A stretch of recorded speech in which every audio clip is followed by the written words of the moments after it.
Hey everyone, welcome back to my tutorial on AvP mapping. In this video I'm going to go over adding switches, fans, and other track objects that you might want to add to your map. So I don't want to leave anything out for these early kind of beginner level tutorials, so what I'm going to do is I'm going to go over, again, importing objects. I'm going to be importing a couple new objects. This is again with CCA main.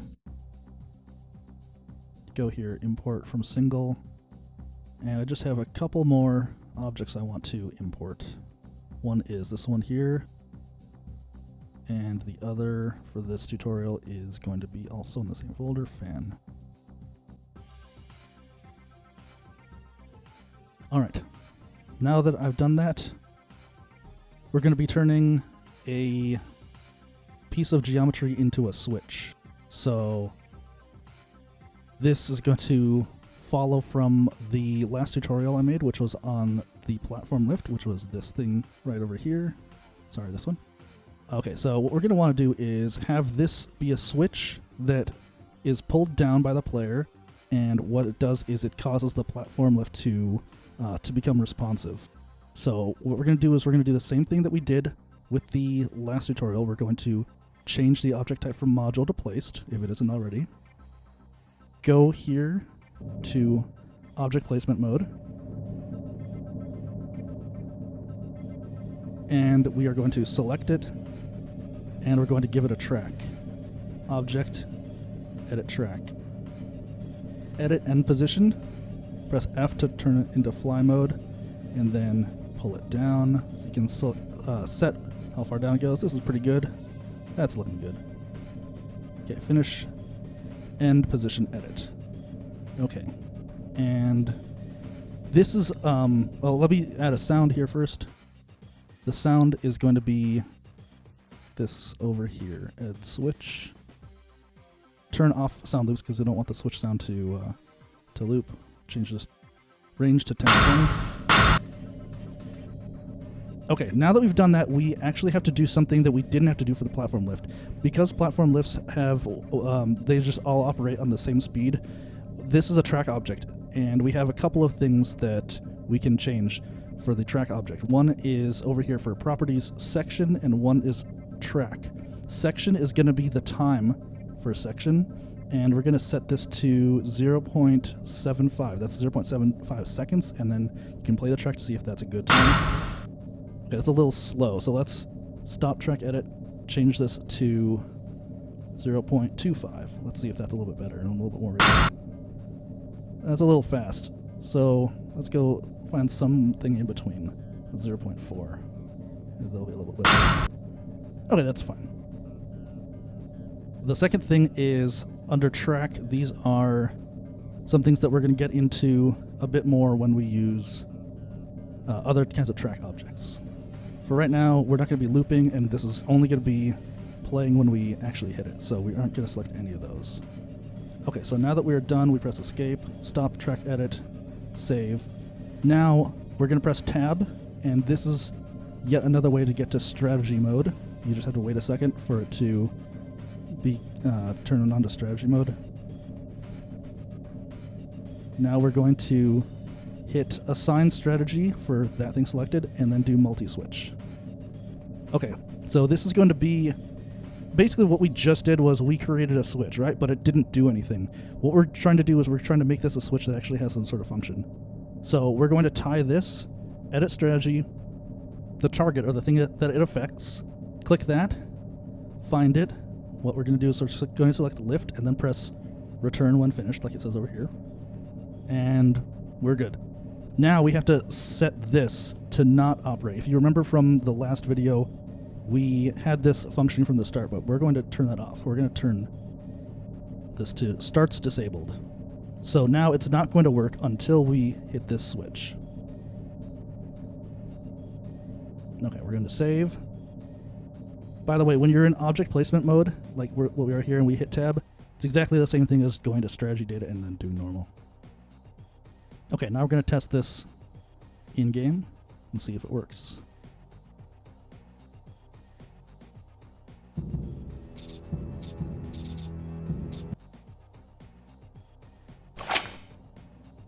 So if this works properly, this platform shouldn't work.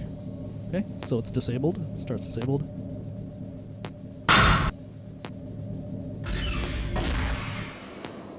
Okay, great. So that's how you create a very simple switch. Now I'm hitting E again, and this is not doing anything. But this thing is freaking out. We're eventually going to change it so it has some sort of different functionality. But anyway, this is how this should work. So once again, let's just try this again. Just take a look at our handy. Excellent. Okay, great. That's all we need to do for right now. So that's the first kind of track object. That's a regular pull switch, right? Next thing we're going to do is we're going to make use of those objects we added. So the first one is going to be here in object placement mode. Going to create, choose S to bring from a list, DER video. Just going to name it that. That stands for derelict video. That's sometimes the objects are named after the levels that they appear in. There's L to toggle on collisions. Okay, over here. Now since we want this to be a security camera, right? We want this to be a kind of camera that pans around. And we also want to be destructible. So those are two things that we're going to be doing to this here. Turning on fly, and then slightly adjust this. Let's bring it forward just a little bit. Okay, that looks good. All right. It doesn't matter the order you do this in. I'll show you. We can do this early. I press tab to bring in strategy mode. When you add an object, it's going to by default give it the strategy of placed object. What we're going to do here, if we have a track and we want it to be a track object that's destructible, we set it to this. And it has no track sections currently. You can set the integrity to 2 right now. And get out of this strategy mode, save. And now we're going to give it a track. So I'm going to show you how to do a looping back and forth track. Let's see, we are in track mode, right? Okay, so the first section, we're going to edit its end position. Press F to fly it. And rotate it so it looks around like this.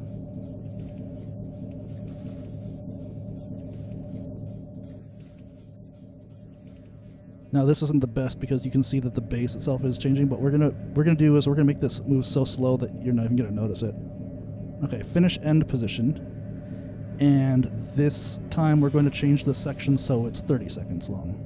Well, actually, let's keep it at 5, and this is just to test. We're gonna play the track smooth so it's smooth, and then these 3. You can't actually have these 2; they're exclusive to each other. You can't have it loop and then also loop back and forth.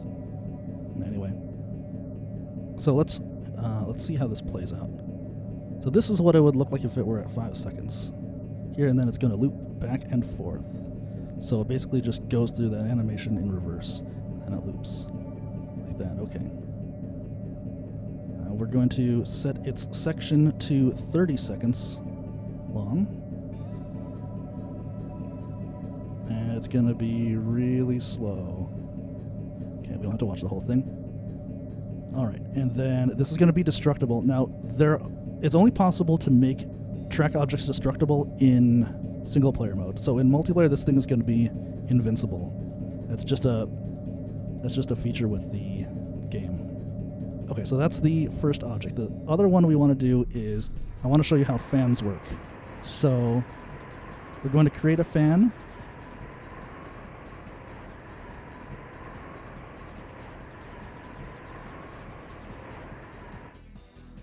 This fan is too big, so what I'm going to do is I'm going to rescale it. Again, you just do this. 0.75. Alright, this is another track object, but this is a different kind of track object. We'll try to line it up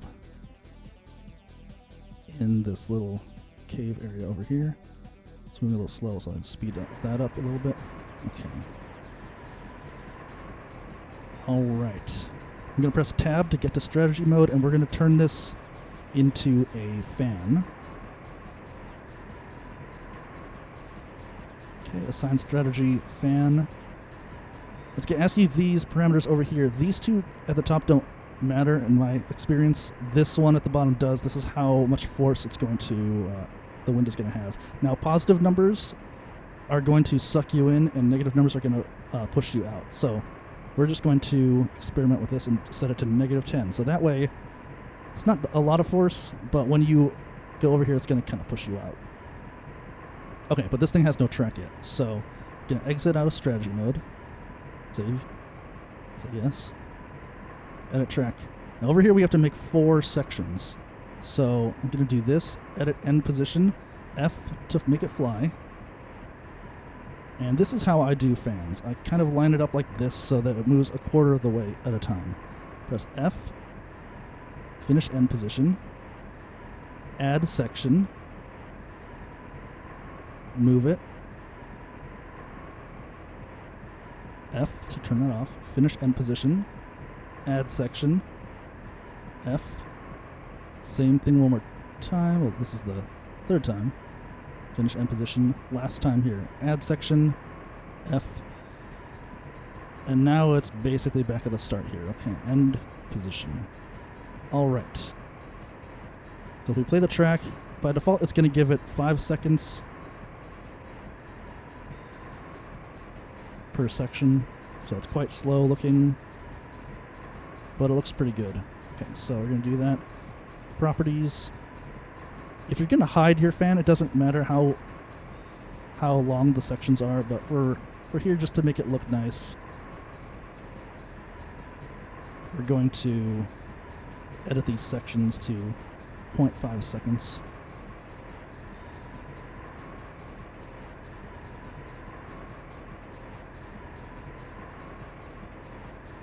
Alright, and that's all 4. So now let's play it again. Okay, looks pretty good. Now the reason why it stopped is because we don't have it looping. We want it to loop, and we also want to play smoothly, and playing at the start. So those 3. Okay, so now let's launch it. It should be continuous now. Alright, perfect. And we set it up as a fan already, so it'll have wind strength. The subway fans operate like this. Okay, so we're going to do that. And one last thing is that for fans, typically I think it's best to not give them a sound. If you're going to have a fan sound, just place it like a sound object like this in that area. Don't have it linked to the actual track. Tracks, sounds with tracks are best for things like platforms and switches. And if you thought that I forgot about a sound over here for the video camera, I didn't. We're just not going to have a sound. Okay, so we're going to test a couple of things, and we need to test this in single player. So what we're going to do is, here's how you do that.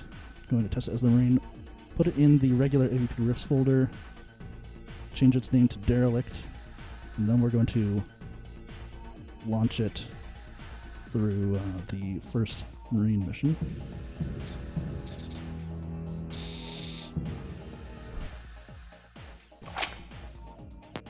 Okay, now we can pull this because we're not going to test that. Now we can see this guy is moving, and if we want to test if it breaks. Okay, perfect. So it's a destructible tracked object. And last one over here. All right, great. So we have the fan, which is operational, and it pushes us out a little bit.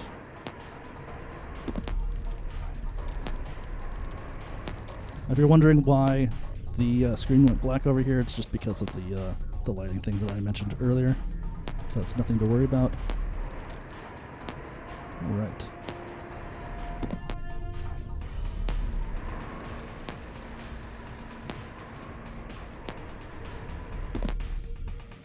All right, great. So I hope this was informative. Thanks for watching, and I'll see you in the next one.